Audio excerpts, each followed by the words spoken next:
जय श्री राधे। आप सभी माताओं बहनों को नाग पंचमी की बहुत बहुत शुभकामनाएं, बहुत बहुत मंगल कामनाएं। यह नाग पंचमी का त्योहार जैसे कि इसके नाम से ही पता लगता है, यह सर्प देवता को समर्पित त्योहार है। इस दिन सभी माताएं बहनें नाग देवता की पूजा किया करती हैं, जिससे नाग देवता उनके जीवन में सुख, समृद्धि और अभय उन्हें प्रदान कराते हैं।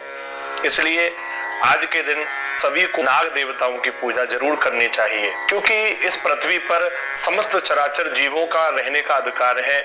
ठीक उसी प्रकार ही ये नाग देवता भी जो है इस पृथ्वी पर रहते हैं और पूजे भी जाते हैं। सनातन धर्म में समस्त जीव जंतुओं के कल्याण की भावना होती है, इसलिए यहाँ उनके पूजा का और उनके भी कल्याण का भाव रखा जाता है। जिस समय राजा परीक्षित को तक्षक नामक सर्प ने डस लिया था, तो उनके पुत्र जन्मेजय ने एक यज्ञ किया, जिस यज्ञ में समस्त सर्पों को जला करके भस्म किया जा रहा था। तो उस समय पर उस यज्ञ को रोकने के लिए आस्तिक मुनि पधारे और आस्तिक मुनि ने आकर के वह यज्ञ जो है वो बंद करवाया, जिससे समस्त नाग देवताओं के जीवन की रक्षा हुई थी। क्योंकि आस्तिक मुनि ने वह यज्ञ जो है बंद कराया था, इसलिए सारे सर्प जो हैं ये आस्तिक मुनि के ऋणी होते हैं। वह आज भी अपने ऊपर आस्तिक मुनि का ऋण मानते हैं। तो इसलिए अगर किसी के जीवन में, किसी के सपने में सर्प उसे ज्यादा दिखते हैं और अगर किसी को सर्प का भय है, नाग का भय है, तो अगर वह आस्तिक मुनि का नाम ले लेते हैं तो उनके सपने में से वह नाग नहीं आते हैं और उन्हें सर्प जो है वो अभय प्रदान कराते हैं। और इसीलिए यह नाग पंचमी की कथा भी हमें जरूर सुननी चाहिए, जिससे कि नाग देवता हमें अभय प्रदान करें और उनके जीवन में कभी भी सर्प दंश से मृत्यु नहीं होती है, जो लोग यह नाग पंचमी की कथा सुना करते हैं। तो आप सभी भक्तों से मेरा निवेदन है कि आप लोग यह वीडियो अपने इष्ट मित्र बंधु बांधवों को शेयर करना ना भूलिएगा, जिससे कि यह वीडियो सब तक पहुंचे और सबको यह नाग पंचमी की कथा सुनने को प्राप्त हो सके। तो आइए हम लोग अब नाग पंचमी की वह कथा श्रवण करने वाले हैं, जो नागों के प्रति श्रद्धा हमारे मन में जागृत करती है। प्राचीन काल में एक सेठ जी के 7 बेटे 7 बहुएं थी, जिनमें जो सबसे छोटी बहू थी उसका कोई भाई नहीं था। वह बड़े ही गरीब दीन परिवार से थी, जिसका मजाक जो है बड़ी बहुएं सदैव बनाया करती थी कि तेरे यहाँ तो कुछ भी नहीं है, कि तेरे यहाँ तो कुछ भी नहीं है और तू तो कुछ लेकर के भी नहीं आई है। एक दिन ये 7 बहुएं अपने घर को लीपने के लिए पीली मिट्टी लेने के लिए जाती हैं।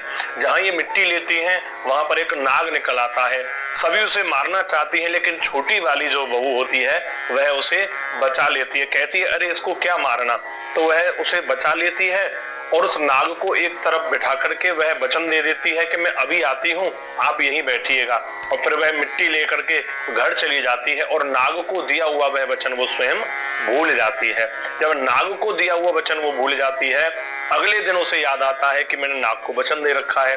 तो अगले दिन वह नाग के पास जाती है तो नाग वहीं बैठा रहता है। नाग ने कहा कि देखो, तुमने मुझे वचन दिया था और तुम नहीं आई, इसके कारण मैं तुम्हें डस भी सकता हूँ। लेकिन उस बहू ने उस नाग को भाई कह करके संबोधित कर दिया। कह रहे भैया आप यहीं बैठे थे। तो ये सुनकर के उस नाग के मन में भी दया आ गई और बोले तुमने मुझे भाई स्वीकारा है तो मैं तुम्हें अपनी बहन बनाता हूँ, और बहन तुझे जो भी मांगना हो वो तू मांग ले।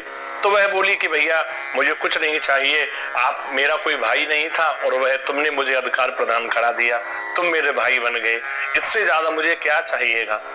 यह कह करके वह अपने घर आ गई। वह सर्प भी अपने घर चला गया और कुछ दिन बीतने के बाद जब श्रावण का महीना आया तो हर भाई अपने बहन को लेने के लिए उसके ससुराल जाता है। तो नाग भी इंसान का रूप रख करके अपनी बहन को लेने के लिए उसके ससुराल गया। उसने जाकर के कहा कि मैं अपनी बहन को लेने आया हूं। तो उसके ससुराल वाले बोले कि इसका तो कोई भाई है ही नहीं, तो तुम कहां से आ गए? जब इसका कोई भाई ही नहीं है तो तुम इसे लेने कहां से आए, कौन भाई हो? तो बोले मैं इसका दूर का भाई हूं, दूर के रिश्ते का एक भाई हूं और मुझे इसे ले जाने की अनुमति दीजिए। तो ससुराल वालों ने उसे ले जाने के लिए भेज दिया। अब वह अपने भाई के साथ में जाने लगी तो सर्प ने बता दिया कि देख बहन, मैं कोई और नहीं, वही तेरा भाई हूं जिसे तूने अपना भाई बनाया था। और अगर मार्ग में कोई परेशानी हो तो तू मेरी पूंछ को पकड़ लेना, मैं लेके चलूंगा। और वह नाग जो है अपने नाग लोक में ले जाकर के अपनी बहन को चला गया। नाग लोक में वहां की धन दौलत, स्वर्ण, मणि, हीरे, जवाहरात, उन सबको देख करके वह बहन आश्चर्यचकित रहेगी कि इतना धन है यहाँ। लेकिन उसके मन में कोई लोभ नहीं था, बड़े प्रेम से वो अपने भाई के साथ में वहां रहने लगी। तो एक दिन नाग माता कहीं जा रही थी, जाते समय बोली, बेटी अपने भाई को तू दूध पिला देना।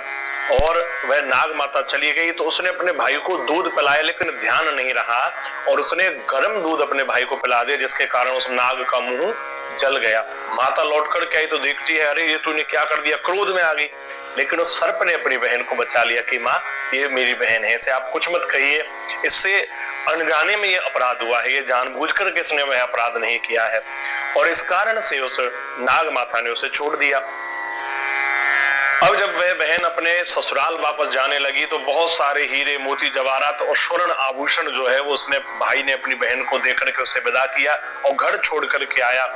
जब ये बड़ी बहुओं ने देखा तो वो देख करके चौंक गई कि इसके भाई के पास इतना धन है। तो उन्होंने उसे बहकाया कि तेरे भाई पर तो इतना धन है, तो उससे तू और धन क्यों नहीं मांग लेती है। ये शब्द जब उसके भाई यानी नाग के कानों में पड़े तो उसने और धन दौलत ला करके अपनी बहन के ससुराल में दे दिया। एक ऐसी हीरे की माला दी जिसकी चर्चा पूरे नगर में फैल गई, और उस चर्चा को सुनकर के वहां की रानी ने भी ये सोच लिया कि मुझे वो हार पहनना है। और उस रानी ने राजा से कहा, राजा ने सैनिकों को आज्ञा दी और सेठ जी के यहाँ पर वो सैनिक चले आए। अब सेठ जी तो घबरा गए राजा के सैनिकों को देख करके, कह रहे भैया राजा के सैनिक है तो देना पड़ेगा। उन्होंने वो हार दे दिया। लेकिन उस बहन को बड़ा कष्ट हुआ कि मेरे भाई ने बड़े प्रेम से मुझे वह हार प्रदान किया था और मुझे देना पड़ा। ये देख करके, उसके मन के कष्ट को देख करके उस भाई ने यानी कि नाग ने उस माला को ऐसा श्राप दे डाला कि उसे अगर मेरी बहन के अतिरिक्त तो कोई भी पहनेगा तो वह माला नाग बन जाएगी। अब रानी ने जैसे वो माला पहनी तो वो नाग बन गई। एकदम भयभीत हो गई देख करके कि ये तो नाग है, नाग है। भयभीत होकर के वो राजा के पास दौड़ करके आई। राजा ने तुरंत ये सुन करके सेठ को बुलाया कि तुमने क्या दे दिया है मेरी बहू को, ये इसके गले में सर्प कैसे आ गया, और तुमने मेरे साथ छल किया है, तुम्हें सजा दी जाएगी, अपनी बहू को बुलाओ। और जैसे ही राजा की आज्ञा पर उस सेठ ने अपनी बहू को बुलाया तो उस बहू ने कहा कि महाराज ये माला ही ऐसी है, ये केवल मेरे ही गले में माला रहेगी, उसके बाद में यह किसी अन्यत्र के गले में पहनेगा कोई इसे तो उसके गले में सांप बन जाएगी, किसी और के गले में ये नाग बन जाएगी।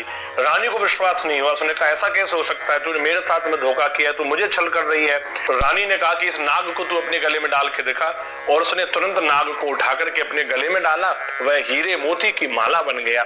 ये देख करके राजा आश्चर्य में पड़ गया और राजा ने प्रसन्न होकर के उस बहू को अन्यत्र सोना चांदी स्वर्ण आभूषण प्रदान किए और सम्मान पूर्वक उसे विदा किया। इतना अधिक धन उसे मिलने लगा भाई के द्वारा। तो एक दिन बड़ी बहू बोली कि इतना सब धन है तो इसके लिए तो ऐसे घर में तो झाड़ू भी, सोनी भी जो हो वो सोने की होनी चाहिए। ये सुनकर के उस नाग ने अपनी बहन के लिए सोने की झाड़ू ला करके दे दी, सोनी ला करके दे दी, सोने की सोनी से झाड़ू लगाया करती। एक दिन उसके पति को भी उन्होंने भड़का दिया कि इसको पता नहीं कौन धन दे रहा है, ना जाने कहां से इसको इतना धन आ रहा है, कोई चक्कर है। ये सुनकर के पति ने अपनी पत्नी को फटकारा तो तुरंत नाग ने आकर के अपनी बहन का पक्ष लेते हुए बताया कि ये मेरी बहन है और इसे मैं ही दे रहा हूं जो भी दे रहा हूं। अगर कोई भी अगर मेरी बहन को संकट देगा, कष्ट देगा तो मैं उसे डस लूंगा, मेरी बहन को कोई परेशान ना करे। ये सुनने के बाद में फिर सबने उसे बड़े प्रेम से स्वीकार लिया और नाग देवता के कहने के कारण वो सभी बहुएं जो थी वो भी उससे ईर्ष्या खत्म कर चुकी थी। तो यह भाई और बहन के स्नेह प्रेम का भी त्योहार इसे मान लिया जाता है। उसी दिन से माताएं, महिलाएं नाग को अपना भाई मान करके दूध पिलाती हैं और नाग की सेवा पूजा करती हैं।